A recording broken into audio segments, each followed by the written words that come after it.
편찬해서 출판한 사람도 있습니다. 그런데 가장 원론이 될 만한 그런 책이 있다고 한다면 바로 마틴 셀리그만이라고 하는 박사가 쓴 긍정심리학이라고 하는 책입니다. 근데 왜 마틴 셀리그만 박사가 쓴 게 원본이 되어지느냐? 이분이 긍정심리학의 창시자이기 때문에 그래요. 그리고 미국의 심리학계에 가장 영향력 있는 그런 심리학자 중에 한 사람이거든요. 근데 여러분, 이 마틴 셀리그만 박사가 어떻게 이런 긍정심리학 이 연구를 하게 되어졌느냐? 어쨌든 심리학을 전공하면서 연구를 하다 보니까 심리학의 한계를 발견하게 된 거예요. 그 심리학의 한계라는 게 뭐냐면, 여러분, 심리학이라고 하는 학문은 사실은 그렇게 오래되어지지 않았어요. 그런데 흔히 말하는 대로 우리 사람들이 지나간 과거에 있었던 그런 일들을 통해서 오늘의 정신 상태, 심리 상태, 이런 게 이제 이루어졌다는 거거든요. 그래서 우리가 많이 들어보셨던 대로 이 정신분석학이라고 하는 책이 심리학이 어떻게 보면 가장 첫 시작이 되어졌는데, 그 책을 보면요, 인간이 태어나면서부터, 심지어는 태중에 있을 때부터 의식이 있고 무의식 속에서도 이제 여러 가지 영향을 받는다는 거죠. 그게 고스란히 사람이 살아가면서 삶 중에, 인생 중에 나타나게 되어진다는 거예요. 근데 제가 저도 정신분석학 책, 우리나라의 최고의 권위자라고 하는 이무석이라고 하는 교수님이 계세요. 그 책을 펴낸 거를 제가 읽은 적이 있는데, 정말 우연한 기회에 제가 속해 있는 이 미래목회 연구회에서 그 이무석 교수를 초청해서 강의를 듣게 되어졌어요. 제가 그 책을 읽으면서 궁금한 점이 있었잖아요. 근데 그 책을 쭉 읽어보니까 원인을, 이 사람이 이런 성격과 이런 삶의 모습을 갖는 이유는 원인이 이거다, 그런 거는 잔뜩 써놨어요. 근데 그러면 앞으로 이 사람이 어떻게 살아야 되냐, 그거에 대해서는 답이 없더라고요. 그래가지고 마침 잘 됐다 해가지고 그 교수님한테, 제가 교수님이 쓰신 책을 제가 다 읽었는데 궁금한 점이 하나 생겼다. 아니, 원인은 지금 이런 삶의 모습, 기질과 성격이 나타나는 것들에 대해서 원인은 잘 얘기를 해 놓았는데, 그러면 앞으로 어떻게 살아야 되냐, 그거를 해결할 방법이 뭐냐, 거기에 대해서는 답이 없더라. 제가 그렇게 질문을 했어요. 그랬더니 이 교수님이 너무 정확하게 잘 봤다고 그러면서 사실은 자기도 이거를 연구하지만 답이 없더라는 거예요. 그러면서 이제 이분이 교회 장로님이니까, 그래서 자기는 성경에서 답을 얻어야 된다라고 생각한다고 이렇게 답을 하시더라고요. 거기 목사님들이 다 모여있는 자리였으니까 그렇게 답을 하셨는지 모르겠지만, 그러니까 과거의 심리학에서는 답이 없는 거예요. 원인과 이유는 찾아내는데 그거를 그럼 어떻게 해결하고 처리해야 될지, 대응해야 될지에 대한 답이 없었어요. 근데 이 마틴 셀리그만 박사가 그런 심리학의 한계를 자기가 공부하면서 발견하게 된 거죠. 그러면 심리학을 하는 이유가 뭐냐, 뭔가 사람들에게 유익을 두고 도움을 줘야 되는데 답이 없는 학문을 하고 있으면 얼마나 답답하나. 그러던 차에 자기가 어렸을 때 경험한 것을 토대로 해서 심리학을 새롭게 연구하기 시작한 거예요. 그게 바로 긍정심리학이라고 하는, 그래서 그냥 과거의 원인과 이유만을 캐내는 것이 아니라 이제 앞으로 삶을 살아가는 데 있어서도 대안을 심리학에서도 제시를 하자. 그게 바로 그래서 만들어진 게 긍정심리학이거든요. 그게 지금 전 세계적으로, 또 우리나라에서도 자녀들을 키우면서도 많은 영향을 끼치고 있죠. 근데 이 마틴 셀리그만 박사가 어린 시절의 경험이 도대체 뭐였길래 그걸 토대로 이런 학문의 업적을 만들어낼 수 있었느냐? 자기가 어렸을 때 밖에서 놀거나 학교에서 지내다가 집에 돌아오는데 바깥에서 아이들과 친구들과 사이에서 혹은 뭐 자기가 지내다가 안 좋은 일이 생길 거 아니에요. 그러면 기분이 안 좋겠죠, 당연히. 그래서 자기가 집에 들어올 때 뭔가 기분이 안 좋은 표정, 그리고 우울한 마음으로 집으로 들어올 때가 있었다는 거예요. 그러면 어머니는 자기가 벌써 그런 표정으로 들어오는 거를 알고 기분이 지금 많이 안 좋고 상해 있구나 라는 걸 알고는 그럴 때마다 자기를 꼭 안아줬다는 거죠. 안아주면서 네가 밖에서 무슨 일이 있었는지 모르겠는데 굉장히 기분이 지금 상해 있구나. 그리고 나서는 반드시 이렇게 얘기를 했다는 거예요. 그런데 지금 그러니까 밖으로 나가서 옆에 있는 혼자 계시는 할아버지 집으로 가서 할아버지한테 할아버지 제가 뭐 도와드릴 일 없을까요? 물어보고 할아버지가 도와달라고 하면 그 일을 도와주고 와라. 그리고 그 일이 없으면 주변에 네가 생각하는 대로 다른 사람, 도움을 줄 수 있는 사람을 찾아가서 도와주고 돌아와라. 이렇게 얘기를 했다는 거예요. 근데 여러분 생각을 해보세요. 나 지금 기분이 굉장히 안 좋은데 그런 일 시키면 누가 하겠어요? 근데 전 어린 마음에 엄마가 시키니까 그냥 그대로 한 거예요. 그래서 옆집에 가서 할아버지 집을 두드리면서 할아버지 혹시 제가 오늘 할아버지 뭐 도와드릴 일이 없을까요? 그랬더니 그럼 들어와라 그러면서 뭐 할아버지랑 막 얘기하고 그러면서 이제 이렇게 들어왔다는 거죠.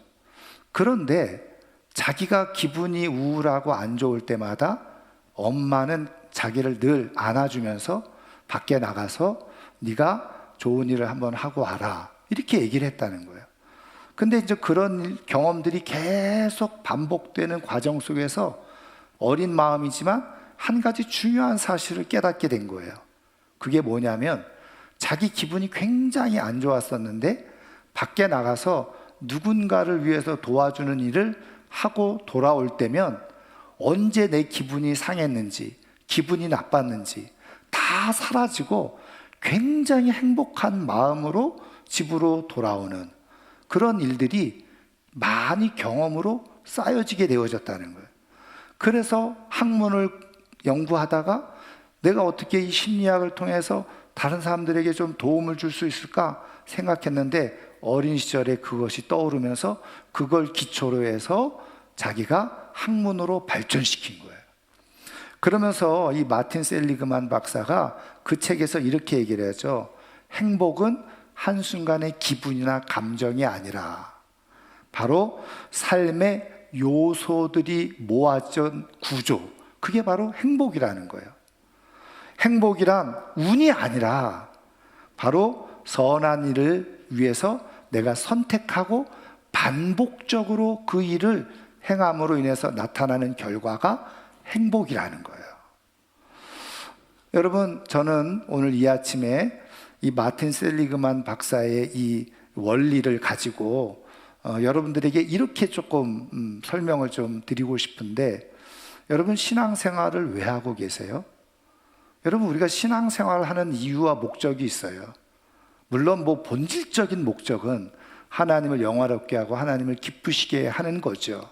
근데 그것을 통해서 무엇인가 내 삶의 의미를 찾고 내 삶이 좀 더 좋은 삶으로 살아가기 위한 그런 또 목적이 우리의 신앙 가운데 있잖아요. 여러분, 근데 내가 신앙생활 하는데 안 믿는 사람하고 똑같이 삶에 아무런 의미도 없고 발전도 없고 좋은 것도 없고, 그럼 왜 신앙생활 왜 합니까? 물론 뭐 죽은 다음에 천국 가기 위해서도 할 수 있겠죠. 그런데 제가 늘 말씀드리지만 성경을 통해서 하나님 말씀하시는 것은 우리가 죽어서 천국 가는 본질도 있지만, 이왕 우리가 하나님을 믿고 신앙생활을 한다고 하면 지금 내가 하나님을 신앙하는 시간부터 내 삶이 하나님 안에서 아름답게 세워져 갈 수 있다고 한다면 훨씬 더 좋은 것 아니겠어요? 그래서 저는 이렇게 말씀드리고 싶어요. 진짜 참된 신앙은 기분이 아니에요. 영적 요소들, 영적 경험들이 자꾸 쌓여져서 만들어지는 것이 진짜 참된 신앙이라는 거죠. 저는 이 부활절 아침에 이 귀한 자리에 온 우리 사랑하는 모든 성도님들이 여러분들이 신앙의 삶이 잘 축적되어지고 영적 경험들이 차곡차곡 쌓여지는 가운데 여러분들의 삶이 어제보다 오늘이, 오늘보다 내일이 더 좋은 빛나는 삶으로 살아갈 수 있기를 주님의 이름으로 축원합니다. 그렇다고 한다면 우리가 경험되어야 될 영적 그런 요소들이 뭐냐, 영적 경험들이 뭐냐, 물론 다양하게 여러 가지가 있어요. 근데 오늘 특별히 부활절을 맞이해서 이 부활의 신앙, 그것이 우리의 신앙을 아주 아름답게 하고 풍성하게 하는 중요한 영적 요소가 되어지는데, 그러면 이 부활의 신앙을 제대로 가지려면 부활의 의미를 알아야 된다는 거죠. 그럼 왜 예수님은 부활하셨는가? 그러면 오늘 우리가 읽은 본문 말씀 속에서 그 부활의 의미를 간단하게 우리가 살펴보려고 하는데요. 지금 오늘 우리가 읽은 말씀은 예수님께서 부활하셔서 14절에 나와 있는 것처럼 갈릴리의 제자들에게 찾아가셨는데, 그것이 예수님이 부활하신 이후에 세 번째 나타나신 것이다. 그런데 예수님이 어디에 나타나셨다고요? 예수님은 돌아가신 곳이 예루살렘이었어요. 그리고 갈릴리는 몇백 킬로 떨어진 곳이 갈릴리예요. 근데 그 갈릴리 바닷가에 예수님이 등장하신 거예요. 부활하신 예수님이. 근데 여러분, 예수님이 부활하신 것을 더 극대화하고 효과적으로 효과를 보려면 여러분, 예수님이 어디에 나타나시면 효과를 극적으로 볼 수 있을까요? 여러분, 이런 시골 깡촌의 바닷가에 나타나시는 게 아니라 왕궁에 나타나시든지, 아니면 예수님이 몸이라고 가르쳐 주셨던 성전, 하나님이 임재하고 말씀이 선포되어졌던 성전에서 예수님이 부활한 몸으로 나타나셔서 거기에 오는 수많은 사람들에게 말씀을 전하고 가르치셨다 한다면 부활의 영광을 가장 극대화시킬 수 있는 그런 상황이 되지 않았겠어요? 그런데 여러분, 왜 예수님은 그 부활하시고 나서 그런 성전에서 짠 하고 나타나지 아니하시고 그 시골 구석의 해변가에 이 제자들에게 나타나셨냐는 거예요. 여러분, 여기에 예수님이 그렇게 행하신 아주 중요한 의도가 담겨져 있는데, 왜 예수님은 이 갈릴리 바닷가에서 나타나셨느냐? 일단은요, 성경을 통해서 보면 여러분, 이 성경에 예수님께서 나타나신 것을 설명해 주는 구절이 있는데, 여러분, 마태복음 26장 32절 그리고 마가복음 14장 28절 똑같은 내용의 구절입니다. 한 글자도 틀리지 않아요. 근데 이 두 성경에서 예수님이 생전에, 그러니까 잡혀 돌아가시기 전에 제자들에게 늘 하신 말씀이 있는데, 그게 뭐냐면, 내가 이제 대제사장들과 서기관들에 의해서 잡혀서 고난을 당하고 내가 십자가에서 죽게 될 텐데, 죽은 다음에 사흘 이후에 내가 다시 살아나게 될 거야. 그렇게 말씀하신 다음에 이렇게 말씀하셔요. 내가 살아난 이후에 너희들보다 먼저 갈릴리로 가리라. 이렇게 말씀하신 거예요. 이건 약속이죠. 예언이죠. 내가 3일 만에 다시 부활할 텐데, 부활하고 나서 내가 꼭 할 일이 뭐냐?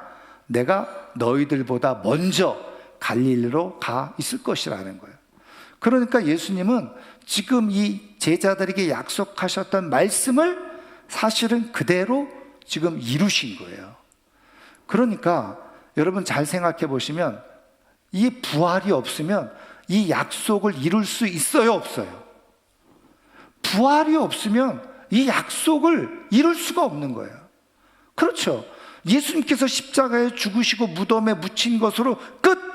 그러면은 살아나서 3일 있다가 살아나서 너희들보다 먼저 갈릴리로 가 있을 거야. 이거는요, 아무리 깨놔도 있을 수 없는 일이에요. 부활이 없으면. 이거는 부활이 있어야지만 지켜낼 수 있는 약속이라는 거죠. 여러분, 예수님께서 갈릴리로 가셨던 이유는 이미 제자들에게 약속하신 말씀을 예수님이 그대로 지키시는 거예요. 말씀드린 것처럼 이거는 다시 살아나셔야지만, 부활하셔야지만 지켜낼 수 있는 약속이에요. 아무리 돈이 많고 권력이 있고 힘이 세고 말이죠, 화려하게 인생을 살았다고 하더라도 죽은 사람은 그것을 약속을 지킬 수가 없어요. 그러나 예수님이 부활하셨기 때문에 지킬 수 있는 약속이에요. 여러분, 이것은 우리에게 오늘 무슨 메시지를 주고 있는지 아세요? 여러분, 성경을 통해서 하나님께서 약속해 주신 모든 약속은요, 늘 오케이, 가능하다는 거예요. 왜? 부활하신 예수님이 지금도 승천하셔서 여전히 살아계시니, 그 살아계신 주님께서 약속해 주신 것이라고 하면, 말씀해 주신 것이라고 한다면 얼마든지 그것을 지키고 이루실 수 있다는 거예요. 왜? 살아계시기 때문에. 여러분, 그런 의미에서 내가 부활신앙을 갖는다, 이거는 뭔지 아세요? 하나님께서, 예수님께서 이미 말씀해 주시고 약속해 주셨던 것들이 얼마든지 사람들로서는 이룰 수 없는 것들을 우리 주님은 충분히 다 이루실 수 있다라고 하는 것을 우리에게 보여주시는 중요한 사인인 거예요. 그런 의미에서 예수님의 부활을 나는 믿습니다. 나는 부활하신 예수님을 믿습니다. 이렇게 고백하는 부활신앙을 가지고 있는 사람은 하나님께서 약속해 주시는, 성경을 통해서 약속해 주시는 안 될 것 같은, 불가능할 것처럼 보이는 모든 약속에 대해서 아멘, 나는 믿습니다. 그리고 그 약속을 믿고 살아가는 삶이 되어지는 거예요. 여러분, 그 약속을 믿고 살아가는 사람들은 부활신앙 속에서 어떻게 해요? 우리 주님께서 살아계셔서 약속하시는 것을 이루시는 은혜를 경험하게 되어지는 거예요. 저는 이 부활신앙을 가지고 있는 여러분들이 정말 하나님께서 약속해 주신 이 말씀이 내 삶 가운데 반드시 이루어지고 완성되어질 것을 믿고 살아가는 역사가 있기를 주님의 이름으로 축원합니다. 또 하나 중요한 의미의 메시지는 뭐냐면, 여러분, 지금 이 자리가 제자들이 이제는 예수님이 십자가에서 죽으시고 실망했잖아요. 그 실망 가운데서 가장 큰 대표적으로 실망하고 죄책감을 가진 사람이 누구냐? 베드로였잖아요. 왜? 예수님께서 생전에 뭐라고 말씀하세요? 네가 나를 3번 부인하리라. 그랬더니 베드로가 처음에는 무슨 일입니까? 내가 주님과 함께 죽을지언정 그런 일은 없을 겁니다, 이렇게 자신 있게 약속을 했는데 웬일입니까? 계집 여종 앞에서 예수님을 3번이나 부인을 해요. 그것도 어떻게 해요? 성경을 읽어보면 처음에는 그냥 부인해, 두 번째는 저주하면서 부인해, 세 번째는 어떻게 해요? 욕을 하면서 부인해. 여러분, 끔찍한 일이 일어나는 거예요. 여러분, 그러고 나니까 예수님 말씀하신 대로 닭이 3번 울어. 그러니까는 이 베드로가 충격을 받죠. 그리고 밖으로 나와서 통곡하며 울었다 그랬어요. 그렇게 믿었던 자기의 의지가 한순간에 다 무너져 내리는 것을 베드로가 경험하는 거예요. 그리고 예수님은 죽으셨어요. 여러분, 그랬을 때 이 베드로의 마음이 얼마나 복잡했겠습니까? 그래서 그냥 고향으로 돌아온 거예요. 갈릴리로 돌아와서 다시 물고기 잡는 일로 돌아온 거예요. 근데 처음 누가복음 5장에 예수님을 처음 만날 때처럼 물고기 밤새도록 잡아도 또 물고기가 잡히지 않네. 근데 부활하신 예수님이 나타나셔서 다시 물고기를 잡게 하시고 그 첫 만남의 역사를 다시 재현시켜 주시는 거예요. 그리고 나서 베드로에게 새로운 사명을 주시잖아요. 여러분, 여기서 예수님이 부활이 주는 메시지가 뭐냐? 여러분 보세요. 여러분, 예수님이 만약에 죽으시는 것으로 끝났다 그러면 이 베드로는요 다시 회복할 기회가 없어요. 스승님을 팔았다는 것, 스승님을 배신했다고 하는 것, 그런 죄책감에 계속 짓눌려서 인생을 살아갈 수밖에 없어요. 물론 성경에는 그런 내용은 안 나오지만 만약에 그랬다고 한다면 이 베드로 같은 성격에 말이죠, 죄책감에 막 사로잡혀가지고 매일 술로 그냥 마시면서 그냥 물고기나 잡으면서 그렇게 인생을 허비하면서 살았을지 몰라요. 그런데 예수님이 다시 살아나셨잖아요.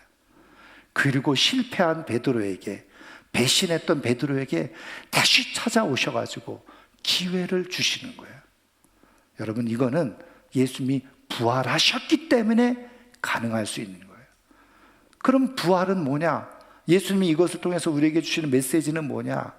지난 시간에 내가 실수하고 실패했다고 할지라도 부활하신 주님이 우리 가운데 있고 내가 부활하신 주님을 만나기만 하면 내 인생은 새롭게 기회를 부여받을 수 있고 회복의 은혜를 경험할 수 있고, 과거에 어떤 잘못을 하고 어떤 실수를 하고 어떤 실패를 했더라도 주님께서 다시 찾아오셔서 내 손을 붙잡아 주시기만 하면 나는 얼마든지 다시 살아갈 이유가 있고 살 소망을 얻게 되어지고 새로운 삶으로 살아가는 역사가 일어날 수 있다는 것을 보여주는 말씀이라는 거예요.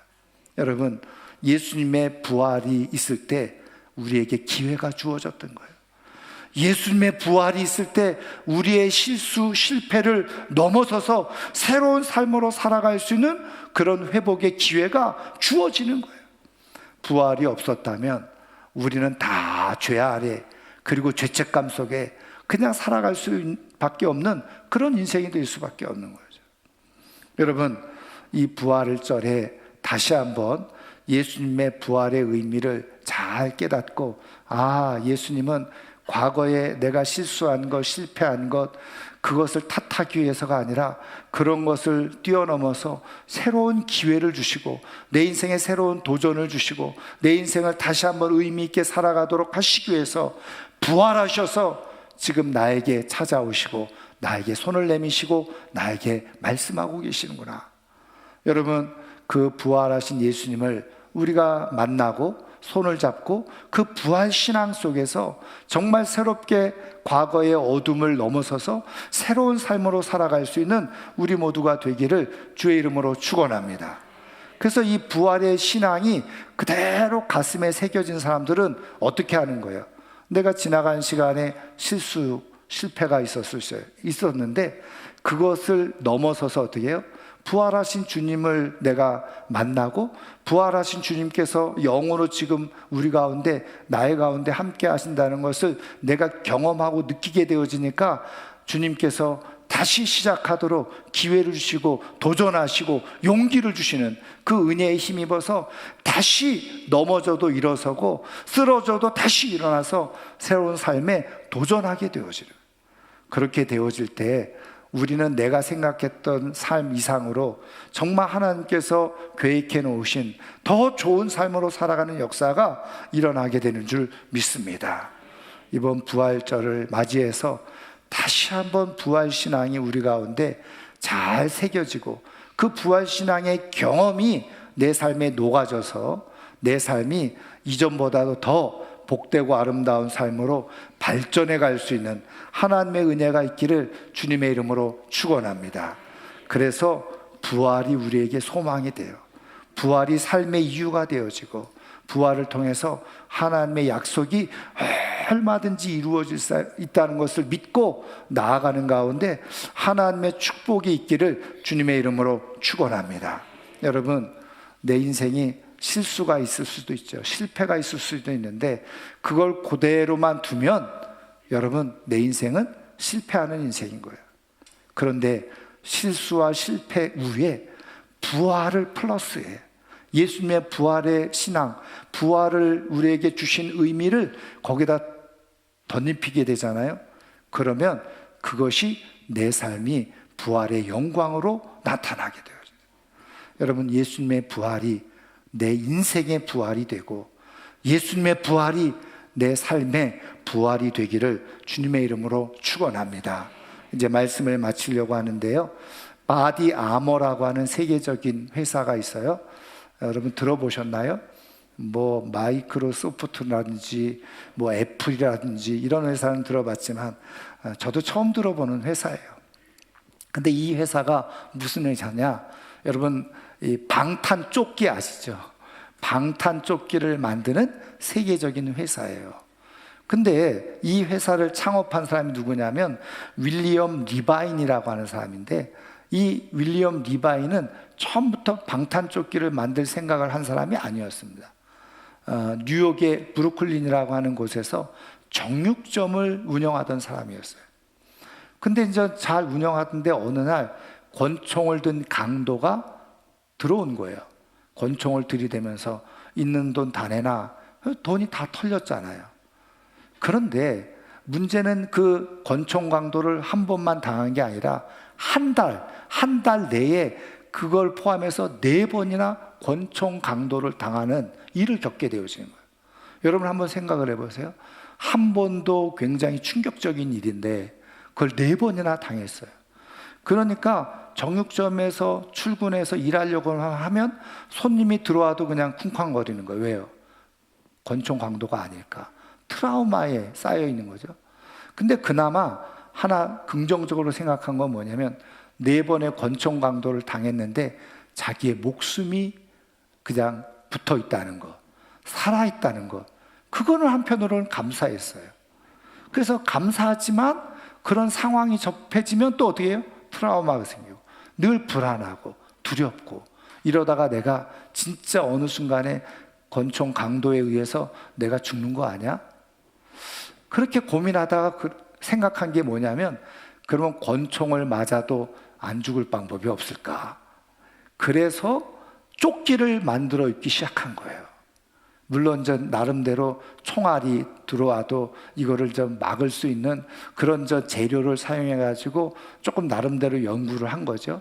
그래서 이제 나름대로 방탄조끼라고 만들어 가지고 딱 그거를 입고 착용하고 있었는데 어느 날 진짜 또 권총 강도가 들어왔어요. 근데 희한하게 방탄조끼를 입고 있다는 거 이유 하나만으로 담대해지더라는 거예요. 그래서 권총 강도 들이미는 사람하고 싸우기 시작했어요. 그랬더니 이 사람이 도망가 버리거나.